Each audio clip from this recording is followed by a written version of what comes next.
So the first hurdle in terms of the 4-hour price action that we would need to overcome and see buyers break above, trap sellers, and become aggressive above if we want to expect any higher prices on XRP.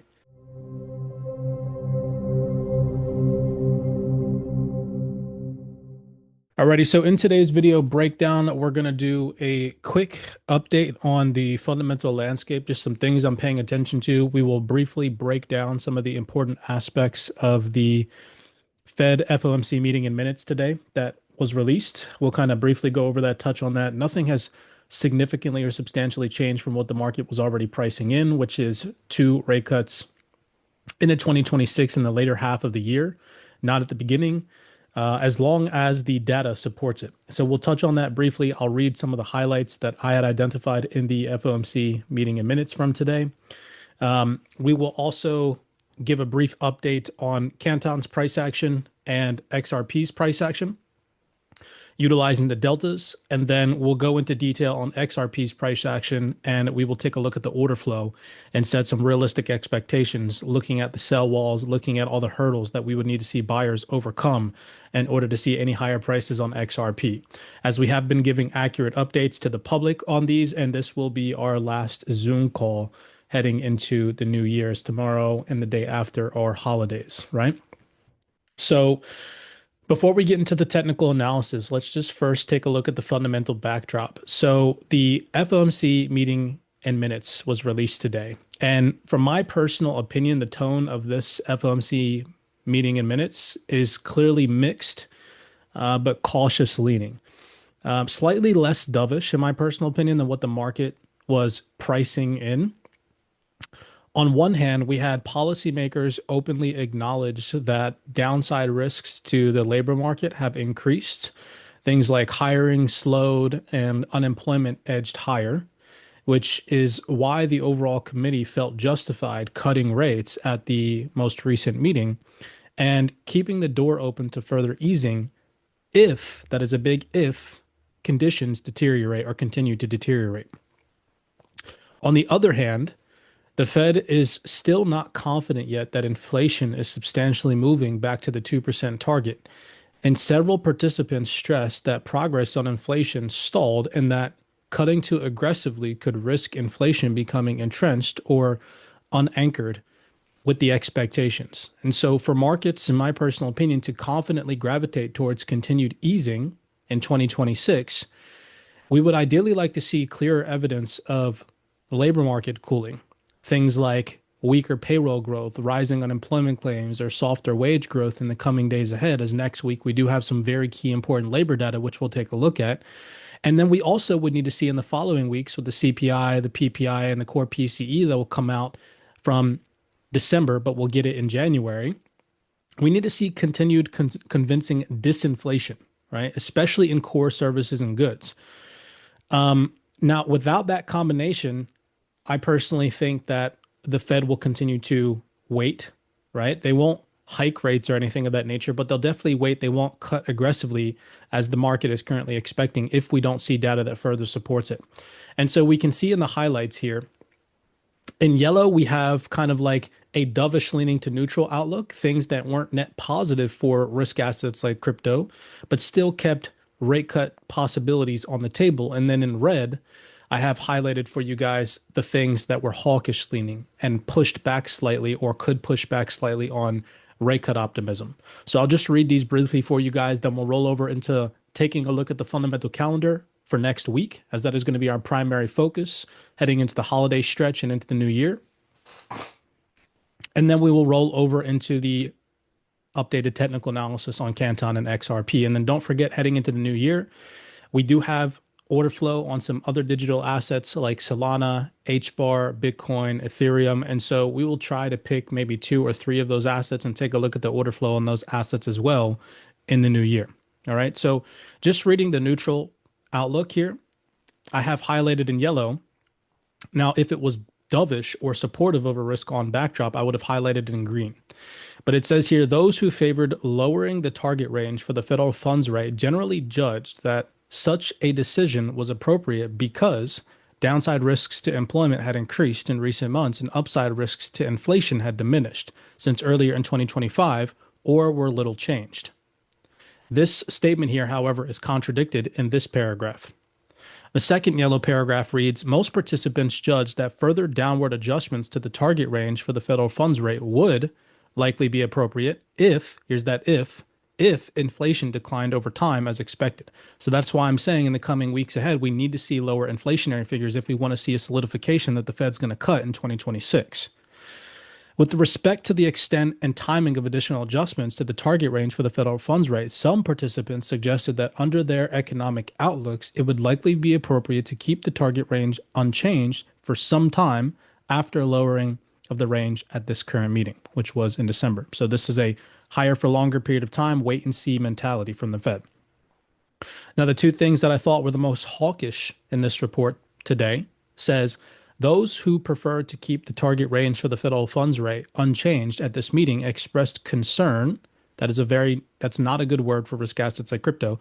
Concern that progress towards the committee's 2% inflation objective have stalled in 2025, or indicated that they need to have more confidence that inflation was being brought down sustainably to the committee's objective. These participants also noted that longer-term inflation expectations could rise should inflation not return to 2% in a timely manner. Some participants who favored or could have supported keeping the target range unchanged suggested that the arrival of a considerable amount of labor market and inflation data over the coming intermeeting period would be helpful in making judgments on whether a rate reduction was warranted. A few participants judged that lowering the federal funds rate target range at this meeting was not justified, this is hawkish, because data received over the intermeeting period did not suggest any significant or further weakening in the labor market. One participant agreed with the need to move towards a more neutral monetary policy stance, but preferred lowering the target range by 1.5% or a half percentage point, at this meeting. And then last but not least, it says down here at the bottom, in discussing risk management considerations that could bear on the outlook of monetary policy, participants generally judged that the upside risk to inflation remained elevated and that downside risks to employment were elevated and had increased since the middle of 2025. So in a nutshell, right, if we want to see continued cuts from the Federal Reserve or the market even price that in, we need to see data that supports that narrative. And so that would resolve around weakening in the labor market and cooling and inflationary figures. And so real quick, just taking a look at the week ahead, this is next week's fundamental backdrop in terms of the US data that is set to be released the first full week of January. Our main focus will be on the labor market data.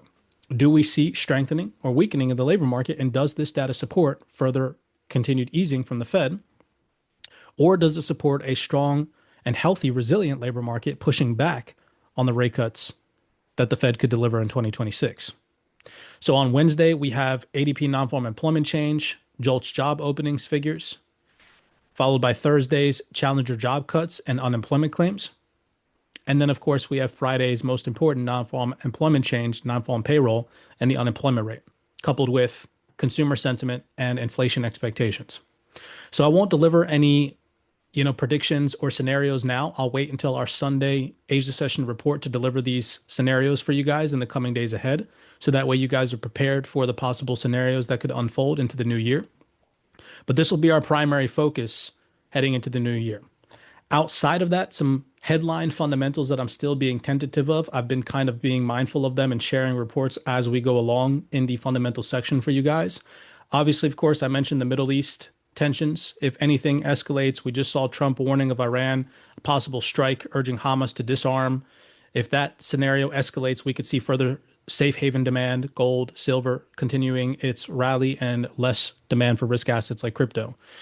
We obviously, of course, keep seeing these peace negotiation headlines from Watcher Guru and Whale Watchers, and oh my gosh, there's going to be a peace agreement between Russia and Ukraine and da da da da da. But then every single time that happens, we turn around and see the war continue to rage on. And so until there is any positive fundamental backdrop on this behalf that is solidified that the war is going to end, I'm not seeing any net positive reaction on crypto until that happens. It's possible. Something, again, I'm just being tentative of is the Russia-Ukraine headlines. We've obviously, of course, in the past couple of days also had some spike and flare-ups in the China-Taiwan escalations.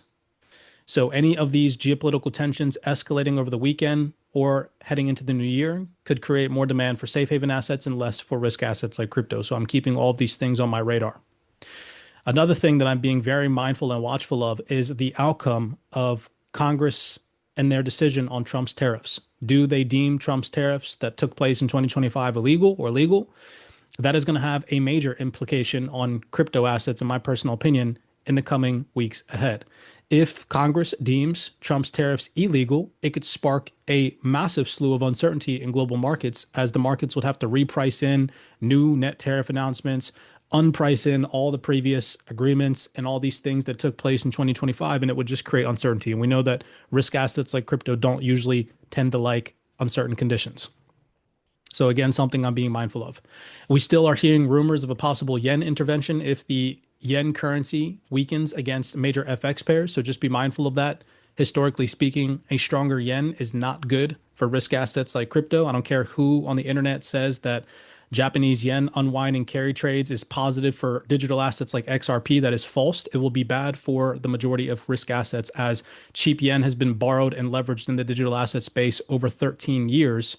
And it will definitely create some substantiating shocks to price activity if we did see those carry trades unwind aggressively. Something I'm just being mindful of. It is not guaranteed. Last but not least, I'm being mindful of the possibility of the market structure bill or any positive regulatory clarity in crypto leading to a possible decoupling from traditional risk sentiment. I'm, again, not a hopeful investor. I don't base my trades or my investments off of hope. But one thing that I am hopeful for is a possibility in the coming days ahead is that if we did see any form of regulatory clarity, market structure bill, or anything of that nature sign into fruition, sparking optimism in crypto assets and markets globally, and possibly leading to some type of decoupling event, right? Where because for the first time ever, crypto has a form of regulatory clarity that it's never had before. Maybe it decouples from traditional risk sentiment and we see it flourish. Again, that is more so speculation and something that I'm just being mindful of in the coming days ahead. All right.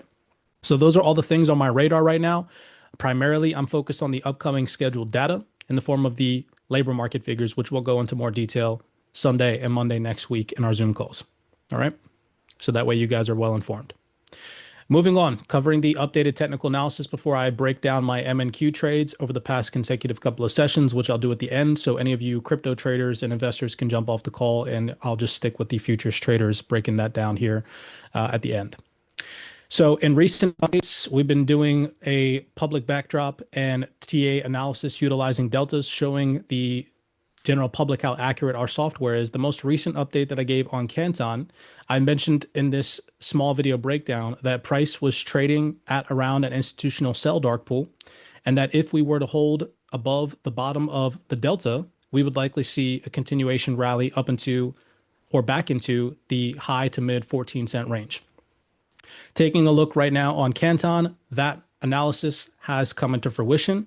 I drew on these specific higher lows that took place at the delta and mentioned that if we were to hold above these levels, that we would likely see price continue to push higher into higher territory, dark pools, and delta areas. And so right now, considering that market sentiment is moderately risk, I'd say contained, where we're not really seeing anything in the form of excessive bullish activity, but we're not really seeing any massive or net deterioration in sentiment right now. Right now, the total cryptocurrency market is hovering at around $26 billion up on the day. If we can continue to maintain bullish momentum above the 13,480 dark pool, then I'm expecting a push up into at least the high of this next delta or into the next dark pool at around 15,898. If at any point in time we lose this level, sellers trap buyers, turn this dark pool into a resistance, and we start to see sell pressure pick up through this delta, and we can break this previous support at the bottom of this delta, that will open the door for a deeper retracement down into or back down into the lower dark pools of around the 0.9453, where I will start the dollar cost average in, because that would be at least a 50% discount from where I was buying in all the way back at the 0.5893. I'm personally not chasing price action right now. I was able to shave a little bit of capital off the top of my overall position on Canton. I'm still holding the remaining portion. and just being patient and waiting for a discounted retracement, sitting on my hands and seeing how the market unfolds. I was able to scoop up a substantial amount of Canton, so I'm not really worried about price continuing to rally if I don't get a good position in. Overall, people have asked me, would I still buy Canton at these prices? If you're a long-term hodler and you're not a swing trader or care about possible depreciation in your portfolio in the short term, I think that buying Canton under these deltas or dark pools is still a steal in the long run. Now, to the upside, if again we can hold above that 13,480 cent psychological level or this dark pool, we can see buyers become aggressive, continue to maintain the bottom of the next delta as support. The next area of interest for possible profit taking will be at the 15,898. Above that, I'm sure that we'll have another update before this, but the next dark pools where possible profit taking could unfold, there is a sell dark pool that rests at 19,214 and 22,582. These levels are available inside the private CYPRX Discord for you guys to copy on your charts and set alerts and alarms. So personally, I'm not going to be buying unless we see a sell delta held pattern, a break beneath this current dark pool, a break beneath the most recent support at the bottom of this delta, turn the bottom of this delta into a resistance, and start to trace and make our way back down towards the 9 cent range. I'll be sitting on my hands and being patient. Those are the levels right now for Canton that I'm personally paying attention to. As for XRP, XRP's price action has been pretty damn dead. I hope that these updates that I've been giving you guys over the past 2 months utilizing our institutional software has pretty much shown you guys that every single person on the internet that does technical analysis on XRP is embarrassingly wrong, right? And it's not to say that we told you so or to point your finger at people and laugh at them or any of that thing of that nature, but this software gives us a very insightful perspective on levels that we would really need to see price pressure above in order to see any higher levels on XRP come to fruition. Remember that we are in a trading environment in crypto where 98% of the activity in crypto is due to trading activity and not via the underlying digital assets utility, right? So that could obviously, of course, all change, but in current conditions in the current environment where trading activity engulfs pretty much all of crypto volume, daily momentum, this, and that, then these breakdowns still matter. All right. And that landscape has not changed yet. Maybe in the future it will when real utility kicks in, but right now that is not the case. And it's definitely not going to be the case for the next 48 hours as people are still holding on to these bullish narratives that XRP is going to just skyrocket to $100 overnight. That is the farthest thing from the truth. So first, without the institutional software, just taking a look at our dark pools and our delta levels. Right now, price is still suppressed underneath of our most recent buy dark pool at $1.90. I'll do the upside analysis first. We would need to see buyers continue to trap sellers underneath of this dark pool, turn it into support, break above the triple moving average, see the triple moving average, which you can currently see on the 8-hour time frame is acting as a resistance, turn into a support, buyers become aggressive, and we would need to see a push higher into the $2.27 sell dark pool. That would be the first substantial area of interest or dark pool where buyers would need to overpower sellers, trap them at this level, turn this level into support if we are going to see any higher prices on XRP. If we can see that materialize and come into fruition and buyers can become aggressive and turn $2.27 into a support, trap sellers and become aggressive, that will then open the door for a full-blown recovery from October and November's losses, heading back towards $2.63 for possible profit taking and capital allocation. Anything above $2.63, I'm sure that we will have an update before then. If we were to go into the private CYPRX Discord and take a look at the highest sell dark pool that exists on our XRP recent update, I'm pretty sure it hovers at around $3 and some change. Yep, $3.42 is the highest sell dark pool. So anything above the levels that I just mentioned, if we were to see a substantiating change in market sentiment or a bullish rally, I would be looking at these higher $3 levels for some possible capital reallocation and profit taking. But I'm sure that we'll have a breakdown well before that even takes place, right? To the downside, all right? If any of those scenarios or fundamentals that I mentioned unfold, driving more demand for safe haven assets, yen carry trade, if we have a yen intervention where the Japanese finance ministers inject stimuli into the Japanese economy, pumping strength to the yen temporarily, we see any type of geopolitical tensions unfold or escalate, driving more demand for safe haven assets. We see uncertainty around global tariff implications in the Trump update. Any of these things create any form of uncertainty or you know, unheightened expectations from crypto, and we're most likely to continue to see sell pressure exist. So failure to break above $2.27, even if we were to see price temporarily push back up into this level, we could still see it act as a resistance. We could see buyers get trapped again, and we could see sellers gain momentum. If we ever remain suppressed or continue to break below $1.90, the next area of interest or buy dark pool that I have on my charts is $1.69.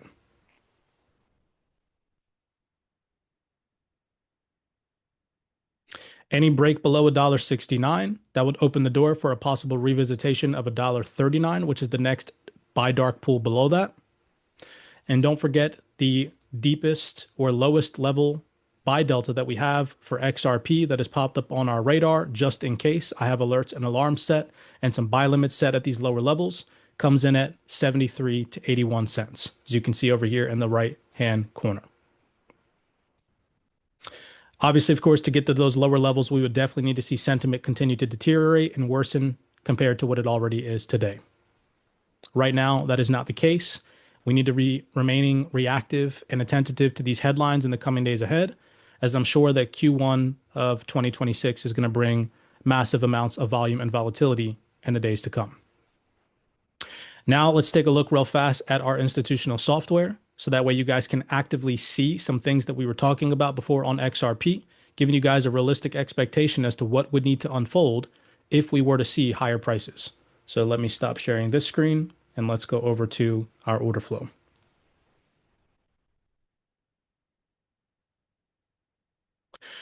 Right, so if you guys remember on the daily time frame here on the left hand side of the screen, I had drawn on for you guys a possible scenario that we would need to see unfold on the daily time frame in terms of candlestick volume in order to expect higher prices.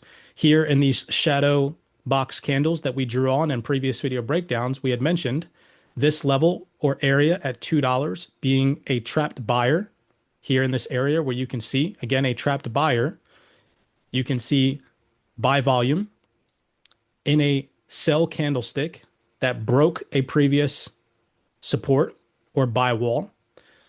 Following through, we see an aggressive seller push through that support and continue to trap buyers. You see buy volume trapped inside of bearish candlesticks. What we said we would need to happen, or what we said we would need to see happen, is the opposite of that. We would need to see bullish candlesticks with buy volume inside of them break above the $2 range or where previous trapped buyers were stuck in price action, break above the sell walls, retest them, trap sellers with a yellow sell imbalance, and continue higher. And so this is what we drew on our charts, the last update that we gave, and you can clearly see that the complete opposite of that happened, right? We continue to see buyers make an attempt to defend against sellers. However, they continuously got trapped. Here is buy volume trapped inside of bearish candlesticks with follow through resistance and sell walls thrown up where sellers are constantly throwing up passive defense, trapping buyers, becoming aggressive and pushing price lower, right? So what we had expressed on the daily time frame in our previous update has not happened, which just goes to show you guys that if we want to see higher prices on XRP, now you can see that price has unfolded a little bit, exactly what we would need to see in order for prices to remain or go higher. Remember, I told you guys that on the daily, look at what we're seeing. We're still seeing all of this buy volume. So every single time, let me try to draw this. I wish there was a drawing tool on Sierra charts. But every single time there's buy volume here, you can see it here. You can see it here, indicated by these buy walls or these green lines. You can see it here. Every single time that buyers make an attempt to push price higher, they fail. They get trapped and sellers engulf them trap the buyers internally in price, trap the buyers externally in price, and keep aggressive sell momentum and sell walls externally on price, right?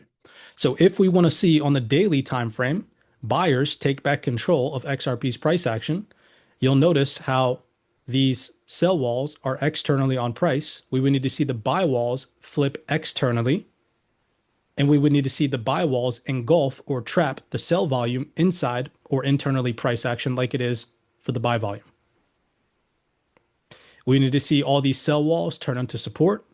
We would need to see sellers trapped at these levels of resistance, and we would need to see buyers push through these resistances, continuing with overall bullish momentum. And we have yet to see that happen. If we take a look at one time frame lower, we look at the 4-hour. We are starting to slightly see that unfold on the 4-hour time frame, but we have not seen it yet on the daily. So what do I mean? You can see how on the 4-hour time frame, we are starting to see buy volume exist externally on price action, holding price as support. So you can see that all here.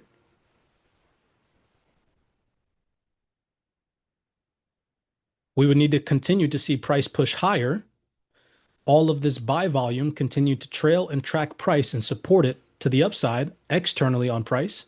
And we would need to see all of this sell volume get engulfed and trapped internally in price. And again, we have yet to see that. So right now, still the most immediate area of interest that I'm being very mindful of and paying attention to is still this aggressive seller that exists here at roughly around $1.93 to $1.94 that has kept price relatively subdued. We can even see here, buyers made an attempt. Look how many times and look how accurate this level is. Remember in a previous breakdown, we had identified that there is an aggressive seller that exists here, and they are consistently defending this level. You can see buyers right here in this candlestick made an attempt to break through this level. They failed. They got trapped. Sellers became aggressive and pushed price back down. Buyers trapped sellers. You can see a trapped sell volume and a bullish candlestick. Where did they push price all the way back up into? Straight up into this sell. What the heck just happened? My mouse just froze. Straight back up into this aggressive seller at $1.93 and $1.94. But same thing that happened here. You can see the pattern. We see a buyer trying to become aggressive. They failed. Sellers defended, trapped buyers at highs, and maintained this level as a resistance. Here you can see a trapped buyer and a sell candlestick followed through with aggression, breaking support, and pushing price back to the downside. Since this day, over here on the 22nd of December, we have not seen a push back into the $1.93 to $1.94 range. So the first hurdle in terms of the 4-hour price action that we would need to overcome and see buyers break above, trap sellers, and become aggressive above is $1.93 if we want to expect any higher prices on XRP. We need to engulf all of these sellers that existed and have previously trapped buyers at this level. And we need to see buyers push through and turn this previous resistance into a support. The next level above that is this aggressive seller that existed at $2.04 that trapped this buyer here, broke this previous support, was retested, trapped another buyer, threw up a passive defensive wall, and pushed price to the downside. And that level comes in at $2.04. So until these two levels are broken, even if we were to see buyers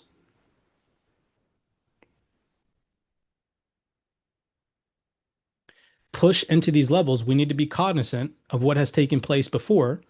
And if we start to see aggressive profit taking or sellers trap buyers at highs and become aggressive, it could lead to continuation and deterioration in XRP's price.